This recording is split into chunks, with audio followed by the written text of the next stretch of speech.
نحمدہ و نصلی علی رسولہ الکریم، اما بعد۔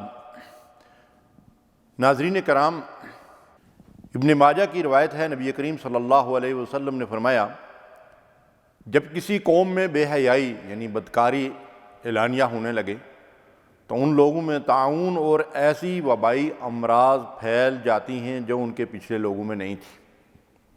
صدق رسول اللہ صلی اللہ علیہ وسلم۔ یہ وہ حقیقت ہے جو آج کے دور کی نشاندہی کر رہی ہے کہ ہر طرف لوگ کورونا کا رونا رو رہے ہیں اور طرح طرح کے سوالات ذہنوں میں پیدا ہو رہے ہیں۔ اللہ کے نبی صلی اللہ علیہ وسلم نے 1450 سال قبل یہ پیشن گوئی فرما دی تھی کہ جب فحشی عریانی، بے حیائی، زنا اور بدکاری کے راستے کھل جائیں گے اور سر عام لوگ فحشی اور بے حیائی والے عمل کرنا شروع ہو جائیں گے تو ان کے اندر وہ وبائی امراض پھیلیں گی جن کے نام بھی ان کے آباء و اجداد نے نہیں سنے ہوں گے۔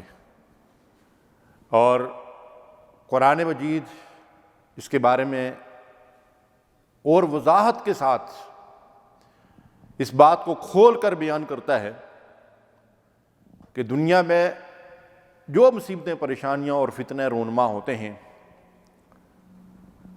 ان کے اسباب انسانوں کی بدعمالیاں ہی ہوتی ہیں۔ ظہر الفساد فی البر والبحر بما کسبت ایدی الناس، خشکی اور پانی سب فساد سے بھر گئے ہیں۔ سبب کیا ہے؟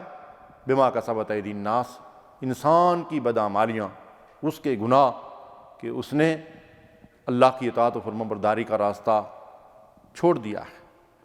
وہ انسان ٹریک سے اتر گیا ہے اور اس کے نتیجے میں دنیا کے اندر فساد برپا ہے۔ فرمایا وما اصابکم من مصیبت فبما کسبت ایدیکم ویعفو عن کثیر۔ اللہ اکبر۔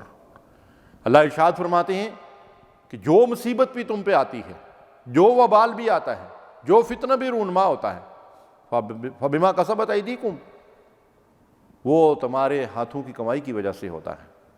ہاتھوں کی کمائی کیا ہے؟ اللہ اور رسول کی نافرمانیاں، اللہ اور رسول کی اطاعت کے راستے سے ہٹ جانا، منکرات کو اختیار کرنا۔ پھر بھی اللہ فرماتا ہے وَيَعْفُو عَنْ كَثِيرٍ، وہ تو اللہ تبارک و تعالیٰ بڑا رحیم ہے، عفو درگزر کرنے والا ہے، تمہاری بہت ساری ان غلطیوں پہ پردہ ڈال دیتا ہے، درگزر کر دیتا ہے جو قابل گرفت ہے، ورنہ تو تم اس زمین پر چلنے کے قابل ہی نہ رہو، جینے کا تمہارا حق ہی ختم ہو گیا۔ تمہارا تو یہ حال ہے۔ ارشاد فرمایا ان الذین یحبون ان تشیع الفاحشۃ فی الذین آمنوا لہم عذاب علیم فی الدنیا والآخرہ۔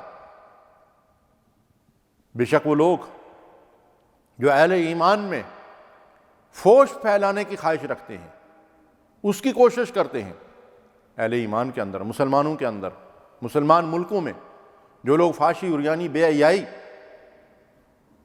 اور زنا اور اس کی طرف راستے کھولتے ہیں، ان کے لیے لہم عذاب علیم فی الدنیا والآخرہ، دنیا میں بھی عذاب ہے اور آخرت میں بھی اللہ نے ان کے لیے عذاب تیار کر رکھا ہے۔ حسبنا اللہ ونعم الوکیل۔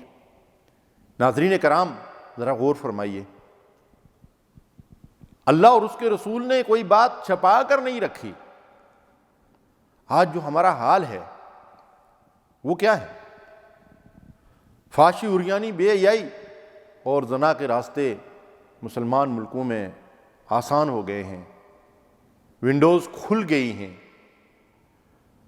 مخلوط مجالس، عریانی اور فحشی کے مناظر، حسن و جمال کی نمائش، تنگ اور باریک لباس، گانے اور موسیقی، فلمیں اور ڈرامے، فحش پھیلانے والے اشتہارات، سوشل میڈیا اور نیٹ کے ذریعے فحشی عریانی اور غلیظ حرکتیں، میرا جسم میری مرضی کے ذریعے سے ننگے جسموں کی نمائش، معصوم بچوں اور بچیوں سے منہ کالا کر کے ان کو موت کے گھاٹ اتارنا، عورت کی آزادی کے نام پر کنڈوم فری، ہم جنس پرستی، عمل قوم لوط کو رواج دینے کی مذموم کوششیں، اور نکاح جیسے مقدس دینی فریضے کو اور شادی کے بندھن کو فرسودہ روایات سمجھنا، پردے کا مذاق اڑانا، یہ سب کچھ کرنے کے بعد ہم پوچھتے ہیں کہ کرونا کہاں سے آ گیا؟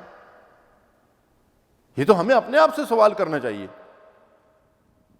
ہم تو کورونے کا رونا رو رہے ہیں، اللہ تو فرماتا ہے کہ یہ کام کرنے والوں کے لیے لہم عذاب علیم فی الدنیا والآخرہ، دنیا اور آخرت میں ان کے لیے دردناک عذاب ہے۔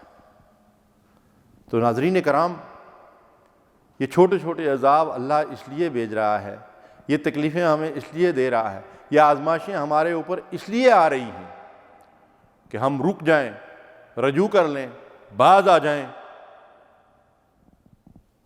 اور اللہ تعالیٰ سے ڈریں۔ اس کی گرفت بڑی سخت ہے، ان بطش ربک لشدید۔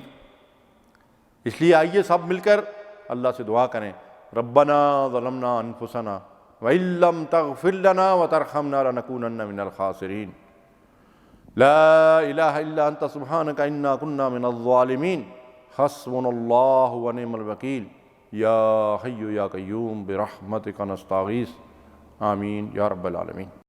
صلوا